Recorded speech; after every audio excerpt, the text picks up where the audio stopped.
Justice Aminuddin Khan वफाकी आईनी अदालत के चीफ जस्टिस बन गए। जस्टिस अमीनुद्दीन ने आईनी अदालत के चीफ जस्टिस के ओहदे का हलफ उठा लिया। सदर मुमलिकत आसिफ अली जरदारी ने जस्टिस अमीनुद्दीन खान से हलफ लिया। तकरीब हलफ बर्दारी में वज़ीर आज़म शहबाज शरीफ और वफाकी वज़रा की शिरकत। फील्ड मार्शल आसिम मुनीर, पाक फ़ज़ाई और नेवी के सरबराहान भी शरीक हुए। Chief justice Pakistan justice Yahya Afridi, chairman senate की भी शिरकत। पहले मरहले में वफाकी आईनी अदालत के 3 जजेस ने भी हलफ उठा लिया। आईनी अदालत के सरबराह जस्टिस अमीनुद्दीन ने जजेस से हलफ लिया। जस्टिस हसन अजहर रिजवी, जस्टिस आमिर फारूक और जस्टिस अली बाकिर निशवी ने हलफ उठाया। चीफ जस्टिस वफाकी आईनी अदालत जस्टिस अमीनुद्दीन खान ने चार्ज संभालते ही काम शुरू कर दिया। साबिक डिस्ट्रिक्ट एंड सेशन जज मोहम्मद हफीजुल्ला खान रजिस्ट्रार आईनी अदालत तैनात। मजहर भट्टी सेक्रेटरी टू चीफ जस्टिस वफाकी आईनी अदालत होंगे। उधर वजारत कानून ने वफाकी आईनी अदालत के 6 जजेस का नोटिफिकेशन जारी कर दिया। नोटिफिकेशन के मुताबिक जस्टिस हसन अजहर रिजवी जस्टिस आमिर फारूक आईनी अदालत का हिस्सा होंगे। जस्टिस अली बाकिर नजफी, जस्टिस के आगा भी आईनी अदालत में शामिल। जस्टिस रोजी खान और जस्टिस अरशद हुसैन शाह भी वफाकी आईनी अदालत में बैठेंगे। जस्टिस के आगा कल बतौर जज वफाकी आईनी अदालत का। जस्टिस मंसूर अली शाह और जस्टिस अतर मिनुल्लाह के इस्तीफे मंजूर। सदर मुमलिकत आसिफ अली जरदारी ने सुप्रीम कोर्ट के दोनों जजेस के इस्तीफे मंजूर किए। दोनों जजेस गुज़श्ता रोज अपने ओहदों से मुस्ताफी हो गए थे। इस्तीफों की मंजूरी का नोटिफिकेशन भी जारी कर दिया गया।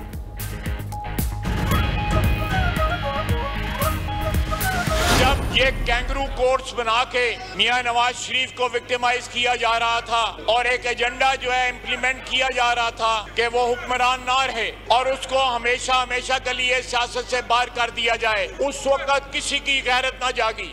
अब वो शायरी भी करते हैं। सियासत करने वाले जज अब शायरी कर रहे हैं। एक तरमीम पर 2 जजेस की गैरत जाग गई। जब सियासी इंतकाम लिया जा रहा था तब किसी की गैरत नहीं जागी। वज़ीर दिफा ख्वाजा आसिफ का कौमी असम्बली इजलास में इज़हार ख्याल, कहा कि नवाज शरीफ को साजिश के जरिए ओहदे से हटाया गया। उस साजिश को अमली जामा पहनाने में अदलिया का किरदार सामने है। अतहर मिनल्लाह मुशर्रफ के सूबाई वजीर रहे। इसी ऐवान में बैठकर 52 बिल रात को पास किए गए। अब किसी को कोई रियायत नहीं दी जाएगी। अपोजिशन को फैसला करना होगा ये आइन के वफादार हैं या एक शख्स के। 27वीं आईनी तरमीम की मंजूरी और सुप्रीम कोर्ट जजेस के इस्तीफे। लाहौर, कराची, हैदराबाद और कोयटा बार एसोसिएशन की हड़ताल। अदालती कार्रवाइयों का बायकॉट किया। सिंध हाई कोर्ट में वकला की हड़ताल और एहतजाज के बायस आज की कॉज लिस्ट मनसूख। हैदराबाद में भी अदालती सरगर्मियां मुअत्तल। वकला का 27वीं आईनी तरमीम के खिलाफ मज़ाहमत का ऐलान। कोयटा में भी ऑल पाकिस्तान वकला एक्शन कमेटी की 27वीं आईनी तरमीम की मुखालिफत।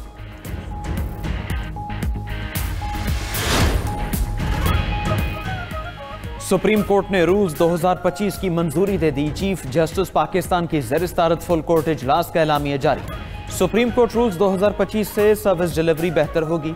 अपडेटेड रूल्स से सस्ता और फौरी इंसाफ मुमकिन होगा। फुल कोर्ट ने मोहम्मद मुनीर पराचा को सीनियर एडवोकेट सुप्रीम कोर्ट का दर्जा दे दिया।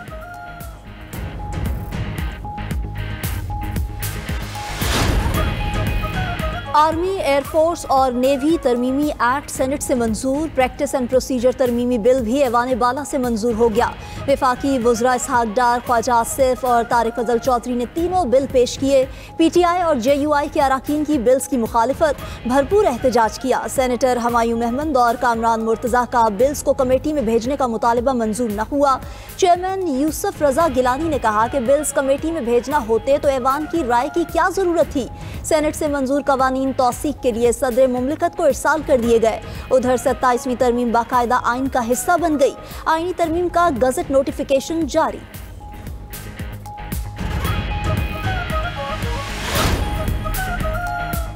अपोजिशन इत्तेहाद का 27वीं आइनी तरमीम के खिलाफ अगले जुमे को यौम सियाह मनाने का ऐलान। अपोजिशन इत्तेहाद तहरीक तहफ़्फ़ुज़ आइन पाकिस्तान का हंगामी इजलास। महमूद अचकज़ई, बैरिस्टर गौहर, असद कैसर अख्तर मेंगल और दीगर रहनुमाओं की शिरकत। इजलास के एलामी में कहा गया कि पीर को अरकान पार्लियामेंट कौमी असम्बली से सुप्रीम कोर्ट तक मार्च करेंगे। खैबर पख्तूनख्वा असम्बली में 27वीं आइनी तरमीम के खिलाफ करारदाद पेश होगी। आइनी तरमीम आइन की बुनियादी ढांचे के खिलाफ है। इससे अदलिया को इंतजामिया के मातहत कर दिया गया। आइन को इसकी असल शक्ल में बहाल किया जाए।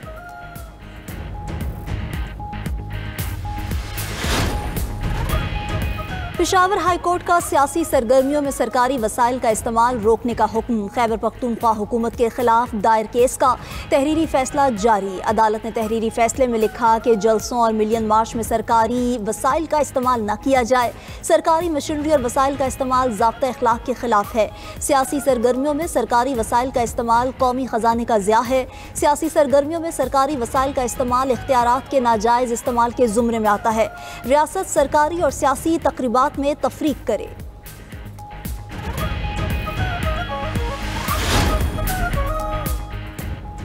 गवर्नर खैबर पख्तूनख्वा का सियासत में सरकारी वसाइल के इस्तेमाल पर पाबंदी का खैर मकदम फैसल करीम कुंडी ने अदालती फैसले पर रद्द-ए-अमल में कहा कि देर आए दुरुस्त आए। पीटीआई ने हमेशा सरकारी मशीनरी का इस्तेमाल करके इस्लामाबाद पर चढ़ाई की। ऐसा फैसला बहुत पहले हो जाना चाहिए था। पेशावर हाईकोर्ट के फैसले को सराहा जाना चाहिए। वज़ीर आज़म के कोऑर्डिनेटर इख्तियार वली खान ने कहा कि पेशावर हाई कोर्ट ने मुनासिब फैसला दिया है। केपी हुकूमत ने रैलीज में सरकारी असलहा इस्तेमाल किया।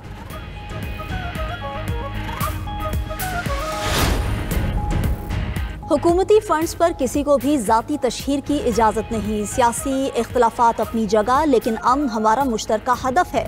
सूबाई असम्बली की तमाम करारदादों पर अमल दरामद किया जाएगा। वज़ीर आला खैबर पख्तूनख्वा सुहेल आफरीदी का सूबाई काबीना के इजलास में इजहार ख्याल। कहा कि रेडियो पाकिस्तान पर 9 मई हमले की तहकीकात के लिए इंक्वायरी कमीशन कायम होगा। कमीशन तमाम शवाहिद जमा करके सूबाई काबीना को रिपोर्ट देगा। सूबे को सूद से पाक करेंगे। काबीना इजलास के बाद मुशीर इत्तलात खैबर पख्तूनख्वा शफी जान ने कहा कि सरकारी इश्तिहार में किसी की तस्वीर नहीं लगाई जाएगी। पेशावर हाई कोर्ट को मशवरा है दीगर गैर आईनी चीजों को भी देखे।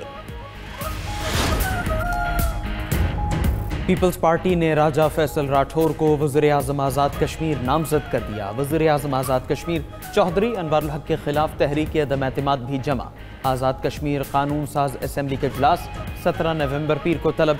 तहरीक अदम एतमाद पर 25 अरकान असम्बली के दस्तखत मौजूद। अपोजिशन इत्तेहाद को हुकूमत साजी के लिए 36 मेंबरान की हिमायत हासिल। रहनुमा पीपल्स पार्टी राजा परवेज अशरफ ने मीडिया से गुफ्तगू करते हुए कहा, हमारे नंबर्स पूरे हैं। आज़ाद कश्मीर में पीपल्स पार्टी हुकूमत बनाएगी। फैसल राठौर बेहतरीन अंदाज में हुकूमत चलाएंगे।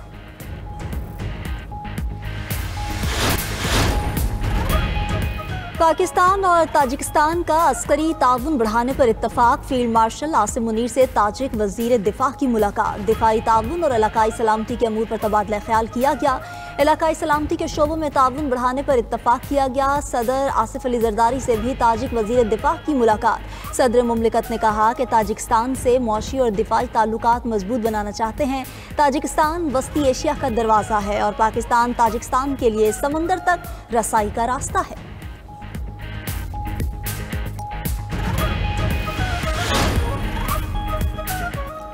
अमरीकी नाज़िमुल उमूर नटाली बेकर की नायब वज़ीर आज़म इसहाक डार से मुलाकात। IT और अहम मादनियात के शोबों में दो तरफा ताउन बढ़ाने पर इत्तेफाक। मुआशी और सरमायाकारी के शोबों में ताउन बढ़ाने पर तबादला ख्याल हुआ। नायब वज़ीर आज़म का पाकिस्तान में अमरीकी कंपनीज की सरमायाकारी में बढ़ती दिलचस्पी का खैर मकदम। हरीपुर में गूगल क्रोम की असम्बली लाइन के क़याम के मनसूबे पर भी खुशी का इजहार किया।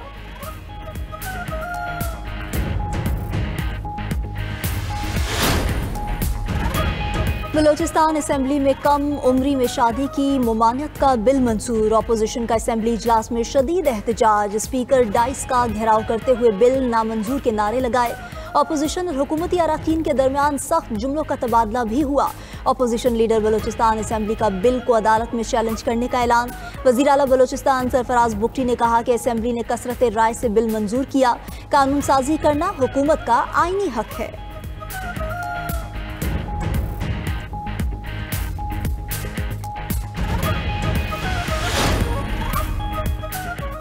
वज़ीर आला सिंध मुराद अली शाह से हंगरी के सफ़ीर की मुलाकात। Water treatment, solid waste management और दीगर शोबों में ताउन पर गुफ्तगू। सिंध और हंगरी के दरमियान सरमायाकारी के मौक़े बढ़ाने पर भी तबादला ख्याल किया गया। मुराद अली शाह की नेशनल गेम्स की मशल बरदार रैली में भी शिरकत।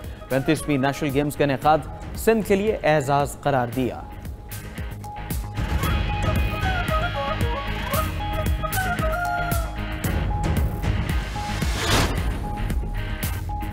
मुल्क में VPN सर्विस लाइसेंसिंग का आगाज। PTA ने VPN सर्विसेज के लिए 5 से ज़ायद कंपनीज को लाइसेंस जारी कर दिए।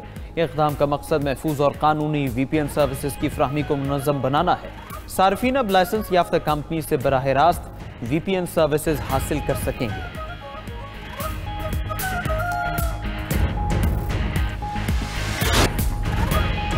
बरतानिया का गैर कानूनी तारकीन वतन के खिलाफ क्रैकडाउन का फैसला। गैर मुल्की मीडिया के मुताबिक बरतानवी वजीर खारजा शबाना महमूद जल्द सख्त इकदाम का ऐलान करेंगी। इमिग्रेशन इकदाम डेनमार्क के मॉडल पर मबनी होंगे। बरतानिया जुलाई 2024 से अब तक 50,000 तारकीन वतन को मुल्क बदर कर चुका है।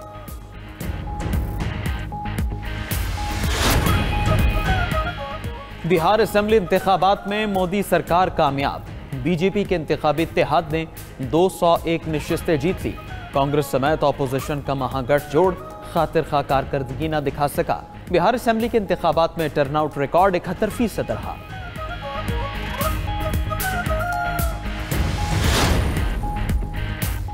रूस ने मशरकी यूक्रेन के 2 मजीद देहात पर कब्जे का दावा कर दिया। रूसी वजारत दिफा के मुताबिक रैया और यस्टोपल का कंट्रोल रूसी फौज ने हासिल कर लिया। रूसी अफवाज पुरएतमाद अंदाज में पेशकदमी कर रही हैं। उधर रूस के हमलों में 8 यूक्रेनी शहरी मारे गए। रूसी हमलों से आज़रबाईजान के सफारत खाने को भी नुकसान पहुंचा। आज़रबाईजान का रूस से एहतजाज, तहकीकात का मुतालबा कर दिया।